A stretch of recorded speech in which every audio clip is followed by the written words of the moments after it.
Well, in this video, we are going to attempt the question number 22.3, 2.4 and 2.5. तो question number 2.3 is ये कहा गया कि calorie is the unit of heat energy in transit, right? So and it is equal to 1 calorie is equal to 4.2 joule. ये दिया गया है कि एक कैलोरी जो है वो 4.2 जाउल के बराबर है और 1 जाउल जो है वो किसके बराबर होता है? This is 1 kilogram metre square and per second square, right? Suppose करिए we employ new system of unit. हम एक सिस्टम ऑफ यूनिट जो है वो नया चूज़ करते हैं जिसमें मास को जो है वो अल्फ़ा किलोग्राम माना जाएगा। ओके, सो जो यूनिट ऑफ लेंथ जो है वो बीटा टाइम मीटर हो जाएंगे। ओके, और यूनिट ऑफ गामा जो है वो गामा टाइम सेकेंड्स हो जाएंगे। सो हमें ये बताना है, यदि हम ऐसा करते हैं तो एक कैलोरी जो है उसका मैग्नीट्यूड हो जाएगा 4.2 alpha -1 beta -2 and gamma square in terms of new units. तो हम एक सिस्टम ऑफ यूनिट को दूसरे सिस्टम ऑफ यूनिट में चेंज करने की टेक्निक इसमें सीखेंगे। हम उदाहरण के लिए एक बात करते हैं आपसे, हम क्वेश्चन को पहले लिखते हैं। ये देखिए, ये रहा हमारे पास question number, this question is 2.3, right? तो इस क्वेश्चन में हम एक क्वांटिटी को चूज़ करते हैं। फॉर एग्जांपल, आपके पास एक कोई क्वांटिटी x है और उसको लिखने का तरीका ये उसकी न्यूमेरिकल वैल्यू है और ये जो यूनिट आपने चूज़ किया है। तो यहाँ हम उदाहरण के लिए आपको लेते हैं, जैसे फॉर एग्जांपल आप वेलोसिटी को मेजर कर रहे हैं और वेलोसिटी को का आपने लिया कि कोई वेलोसिटी 10 मीटर पर सेकेंड है। बट यदि आप यूनिट चेंज कर देते हैं तो ये वेलोसिटी कैसे हो जाएगी? तो वेलोसिटी यदि हम इसको सेंटीमीटर्स में लिखें तो इसको लिख देंगे हम 1000 सेंटीमीटर पर सेकेंड में। पर हम देखने वाली बात यह है कि यदि हमारे यूनिट चेंज होते हैं तो क्वांटिटी तो वही रही, नंबर 1। दूसरा, जो मैग्नीट्यूड है वो चेंज हो गया, बट डायमेंशन यहाँ मीटर पर सेकंड थे, यहाँ सेंटीमीटर पर सेकंड रहे।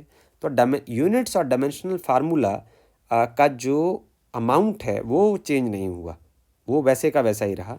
यहाँ मीटर की जगह सेंटीमीटर हो गए, सेकंड की जगह सेकंड रहे। ओके, सो यदि मान लो हम एक क्वांटिटी को मेजर करते हैं एक सिस्टम ऑफ यूनिट्स में और हमारे पास जो सिस्टम ऑफ यूनिट है पहला जो है उसमें हम लिखेंगे जो हमें चेंज होगा। ये देखिए, यहाँ का जो नंबर है इसको हम n1 मान लेते हैं और इसके जो डायमेंशंस रहेंगे वो कोई रहेंगे m1 a और l1 b और t1 का पावर c हो जाएगा। ओके, और अब हम क्या करते हैं, क्वांटिटी वही रहेगी, जैसे यहाँ वेलोसिटी एग्जांपल के लिए मैंने लिखा है तो ये क्वांटिटी वही रही, बट अब क्या होगा, नए सिस्टम ऑफ यूनिट में न्यूमेरिकल वैल्यू चेंज हो जाएगी। बट जैसे आपने देखा यहाँ मीटर बाई सेकंड था, यहाँ सेंटीमीटर बाई सेकंड हो गया। इसका मतलब m2 जो होगा पावर a ही रहेगी और l2 में पावर b ही रहेगी और t2 में पावर c ही रहेगी। ओके, अब आप इन दोनों को इक्वेशंस को बराबर कर दें। इसको हम इक्वेशन नंबर 1 मान लेते हैं, इसको इक्वेशन नंबर 2 मान लेते हैं। अब ये दोनों एक दूसरे के बराबर रहेंगी तो हम इसको ऐसे लिख सकते हैं, from equation 1 and equation number 2। दोनों इक्वेशन से हम ऐसा लिख सकते हैं कि जो नया सिस्टम ऑफ यूनिट होगा it is equal to m2 power a, l2 power b and t2 power c is equal to n1 m1 a, l1 b and t1 c। So नए सिस्टम ऑफ यूनिट का जो magnitude क्या हो जाएगा, n1 time, हम ऐसा लिख देंगे इसको, m1 upon m2 a and then l1 upon l2 b and t1 upon t2 c। So यहाँ हमारे पास क्या है, सवाल में हमारे पास दो सिस्टम ऑफ यूनिट हैं। हमें दिया गया है कि जो 1 कैलोरी है, this 1 calorie is equal to 4.2 kilogram metre square second minus 2. This shows something about the dimensional formula of energy, and this dimensional formula of energy is equal to, ये बताता है कि 1 dimension in mass and 2 dimension in length and minus 2 dimension in time. So यदि आप इसको compare करें from equation 3 and 4, from equation 3 and equation number 4, here A is equal to 1 now, B is equal to 2 and C is equal to minus 2. So we will use these values in this equation number 3.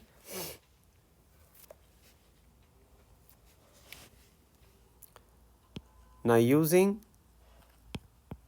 A is equal to 1, B is equal to 2 and C is equal to minus 2 in equation 3 we have. अब हम इसको कैसे रखेंगे? ये देखिए, ये हमारे पास बन जाएगा N2 जो होगा वो होगा N1. अब M1 हमारे पास है 1 किलोग्राम पहले सिस्टम ऑफ यूनिट्स में, और जो M2 है उन्होंने कहा कि है अल्फा किलोग्राम और A की पावर 1 है. आप यहाँ देख सकते हो कि जो आप देखिए mass is equal to alpha kilogram. अब दूसरे पार्ट में चलिए, लेंथ जो है वो दिया हुआ है बीटा मीटर. तो पहले हमारे पास है लेंथ जो है कोई 1 मीटर है और दूसरे पार्ट में है ये कोई बीटा मीटर है और जो B का वैल्यू है वो 2 है. ओके. और इसी तरीके से जो टाइम है वो पहले 1 सेकेंड है और नए सिस्टम ऑफ यूनिट्स में वो कोई गामा सेकेंड है और इसकी पावर जो है वो -2 है.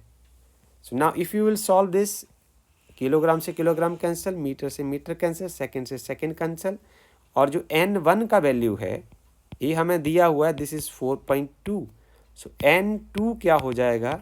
This is 4.2 alpha -1, beta -2 and gamma. जब ये ऊपर जाएगा तो -1 होगा, -1 इंटू -2 +2 हो जाएगा. Right. So this is the final answer of the question. Right. So this is all about it.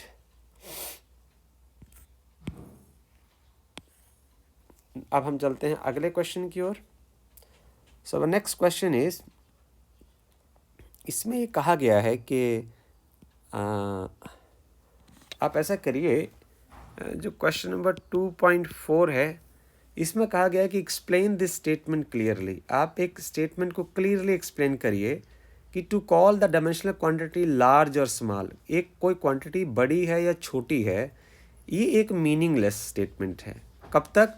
Without specifying the standard for comparison. हमारे पास जब तक कंपेयर करने के लिए कोई एक स्टैंडर्ड क्वांटिटी नहीं है तब तक हम किसी चीज़ को बड़ा या छोटा नहीं कह सकते. सो इस बात को ध्यान में रखते हुए आपने कैसे करना है कि जो नीचे स्टेटमेंट दी गई हैं इनको रीफ्रेम करना है, दोबारा फिर से सही तरीके से लिखना है. जैसे हमने लिख दिया कि atoms are very small object. जो एटम्स हैं वो बहुत छोटे छोटे ऑब्जेक्ट्स हैं. राइट. तो हम कैसे लिखेंगे इसको? हम ये कह सकते हैं कंपैरिजन में हम किसी चीज़ के से कंपेयर करते हैं इसको, तो इसको मैं सेंटेंस को कंप्लीट करके लिख सकता हूँ. Atoms are very small objects. ये देखिए इसको कैसे बदलते हैं, एटम्स आर वेरी स्मॉल. अब ये स्मॉल हैं तो किससे? Very small objects then tip of a pen. एक पेन की टिप से बहुत छोटे हैं. अब हमारा ये स्टेटमेंट ओरिजिनल रहा. ओके. और ये कंपैरेटिव पार्ट आ गया कि इसके कंपैरिजन में हम इसको छोटा कह सकते हैं. ओके. इसी तरीके से हमें दूसरी स्टेटमेंट दी गई है. यहाँ कहा कि jet plane moves with great speed. एक जेट प्लेन जो है वो बहुत तेज़ी से चल रहा है, पर किससे तेज़ी से चल रहा है ये हमें क्लियर करना है. तो इस सेंटेंस को हम पूरा करते हैं. A jet plane moves with great speed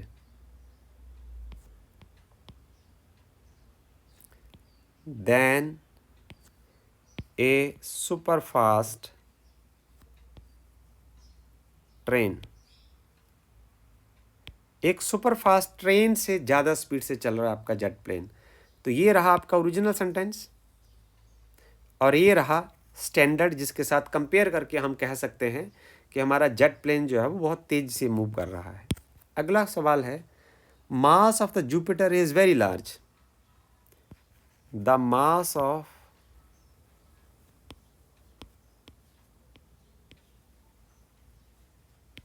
Jupiter is very large.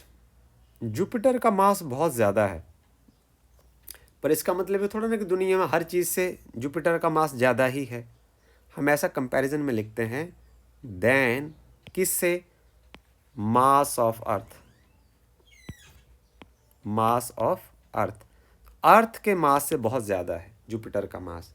सो ये रही आपकी ओरिजिनल सेंटेंस और ये रहा आपका comparative part. Okay, now will go for the part D. So here the air inside the room contain large number of molecule. अब sentence है हमारे पास, the air inside this room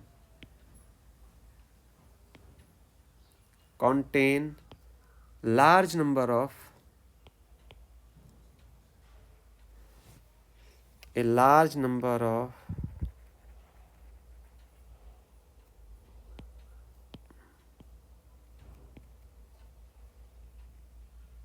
large number of molecules then किससे ज़्यादा होंगे, then 1 mole of, we can say then 1 mole of air.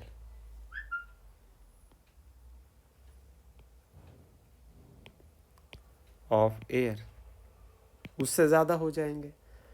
और अगला जो part है ई, अब ये रहेगा इस केस में यहाँ ये जो कंपैरेटिव पार्ट हो जाएगा। नेक्स्ट है, a proton is much more massive. एक प्रोटॉन का मास बहुत ज़्यादा होता है। अब इसमें कंपैरेटिव स्टेटमेंट साथ में ही है, then an electron. What does this mean, इसका मतलब कि ये स्टेटमेंट ऑलरेडी ही करेक्ट है।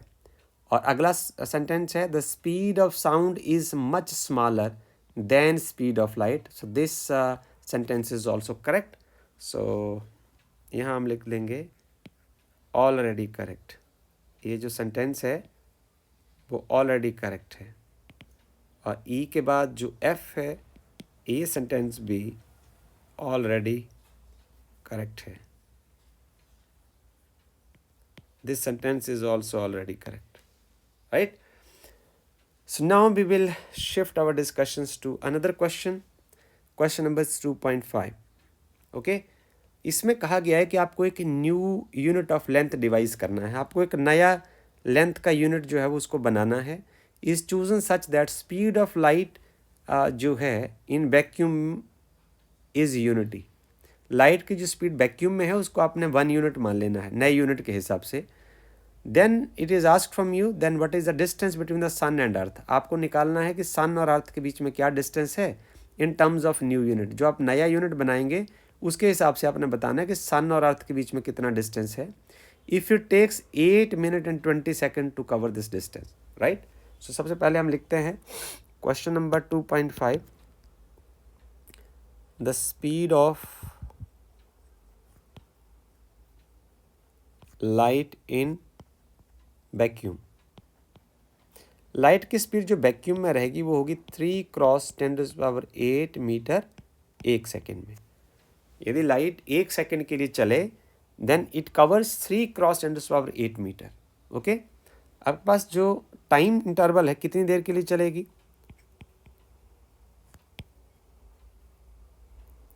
टाइम इंटरवल कितना दिया हुआ है, this is 8 minute plus 20 seconds. So 8 minute means 8 cross 60 second plus 20 second, तो हो जाएंगे 480 second plus 20 second means it is 500 seconds, right? अब आपको निकालना है कि डिस्टेंस कवर्ड।